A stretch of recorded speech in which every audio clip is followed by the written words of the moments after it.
Thomas Soto. Il était une fois un pays défiant les lois de la politique et de l'économie, un pays où la droite et la gauche sont d'accord, un pays où il n'y a plus de déficit ni de nouvelles dettes, et un pays où pourtant les dépenses sociales sont en forte hausse. Bonjour Nicolas Berret. Bonjour Thomas. Ce pays existe, c'est l'Allemagne. Et oui, l'Allemagne qui vient de présenter son budget pour l'année prochaine. Et alors je résume, 3e année à l'équilibre. Chez nous, la dernière fois que c'est arrivé, c'était en 1973. Donc on n'a pas connu autre chose que des déficits depuis ce temps-là.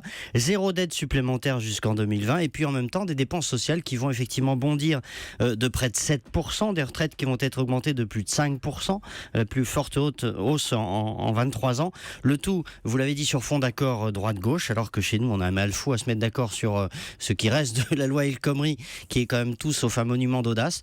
Donc voilà. Mais il y a quand même forcément un truc, Nicolas. Comment l'État peut-il ouvrir les vannes sur le plan social et avoir des comptes à l'équilibre ? Alors oui, il y y a un truc, c'est que les impôts et les cotisations sociales rentrent, et si elles rentrent, c'est parce que le pays connaît une situation de quasi plein emploi.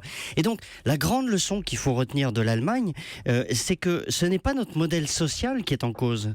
C'est pas ça qui pose problème en soi, c'est le fait que son financement repose sur trop peu de gens qui travaillent. Si nous avions plus d'emplois dans notre pays, nous pourrions avoir un budget et des comptes sociaux à l'équilibre. L'Allemagne a commencé, du coup, il y a plus de 10 ans, par réformer son marché du travail pour développer l'emploi, et c'est ce qui permet d'avoir le résultat que l'on voit aujourd'hui. Donc il faut réformer ce marché du travail si on veut garder notre système social. C'est ça qu'il faut bien comprendre, c'est ça le truc. Ça devrait faire réfléchir tous ceux qui, notamment à gauche, mettent des bâtons dans les roues en ce moment sur la loi El Khomri, mais c'est vrai que leur opposition tient plus de réflexes idéologiques pavloviens que de la réflexion, et c'est plus que dommage, c'est même destructeur. Voilà, à propos de la loi El Khomri, on connaîtra les chiffres du chômage pour le mois de février, ce sera ce soir. Tout à l'heure. À 18h. Vous n'avez pas d'indiscrétion, R. Barret ? Pas pour l'instant. Pas non. encore. Voilà, Nicolas Barret, directeur de la rédaction des Échos, qu'on retrouve tous les matins à 8h10 sur Europe 1. À demain, Nicolas. À demain.